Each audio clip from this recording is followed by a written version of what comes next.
Les attaques coordonnées du week-end dernier au Mali ont frappé simultanément plusieurs villes.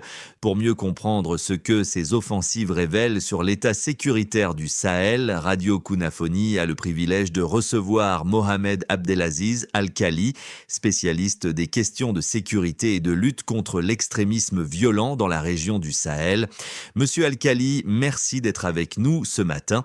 Ces attaques ont été menées simultanément sur plusieurs villes par deux groupes aux idéologies différentes, le JNIM, affilié à Al-Qaïda, et le FLA, mouvement indépendantiste touareg. Qu'est-ce que cette coordination nous dit sur l'évolution tactique de ces groupes? Sommes-nous face à une nouvelle phase dans la guerre au Mali? Mohamed Abdelal Khalil, écrivain spécialiste des questions sociales et sécuritaires du Sahel. Bien sûr que nous assistons à une nouvelle phase. Ces attaques coordonnées et simultanées démontrent déjà la volonté de ces groupes terroristes et la main cachée derrière eux. Parce que quand nous voyons les armes qu'ils détiennent, la stratégie déployée, nous voyons déjà qu'il y a des forces étrangères derrière ces puissances-là, et ces groupes armés terroristes et narcotrafiquants, de pouvoir bien s'implanter et de s'accaparer des territoires maliens. Mais je pense que quand nous regardons aujourd'hui les réponses apportées par nos forces de défense et de sécurité du Mali, les FAMA, nous avons l'espoir.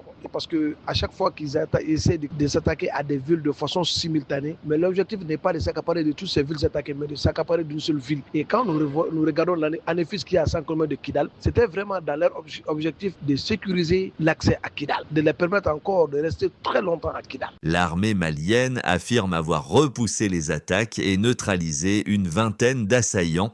Quelle est votre lecture de la capacité réelle des forces armées maliennes et de leurs alliés russes de l'Africa Corps à tenir ce territoire? Il faut d'abord qu'on clarifie quelque chose. Il faut qu'on essaie d'arrêter la propagande. Et mon analyse sur la capacité de nos forces de défense et de sécurité, je pense qu'il est lieu et place de remercier les autorités de la transition quand même qui ont pu moderniser, armer les forces de défense et de sécurité du Mali. Aujourd'hui, quand nous voyons les équipements que nous détenons, quand nous voyons la stratégie, mais aujourd'hui, je pense qu'il faudrait que ces forces de défense et de sécurité écoutent des analyses qui ne cherchent rien, juste d'aider leur pays, de nous lire, d'écouter ce que nous sommes en train de dire et de prendre en compte nos recommandations afin vraiment de pouvoir apporter des réponses et encore de donner des réponses viables à tout ce qu'ils sont en train de faire. Des experts estiment que l'objectif de ces groupes est de sanctuariser le nord du Mali avant de descendre vers le sud.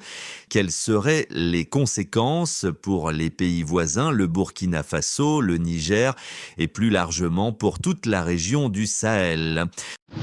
Je pense que nous sommes en train d'aller vers la fin de quelque chose. La fin du terror et la fin du FLA. Parce que les gens prennent le dialogue, mais dialoguer avec qui, sur quoi et comment dialoguer? C'est ça la vraie question aujourd'hui. C'est pour cela qu'on va d'abord faire cette lutte-là, on continue avec la guerre et je pense qu'on a toutes les capacités psychologiques, militaires d'avoir le dessus sur ce groupe de jeunes maliens qui vraiment sont en train d'infliger la peur dans le cœur de leurs frères et sœurs, pas des actes terroristes. Et moi, je les appelle ici à travers ce micro à déposer les armes et à rejoindre la République. C'est très important pour eux avant qu'il ne soit trop tard. C'était Mohamed Abdelaziz Al-Khali, spécialiste des questions de sécurité et de lutte contre l'extrémisme violent dans le Sahel.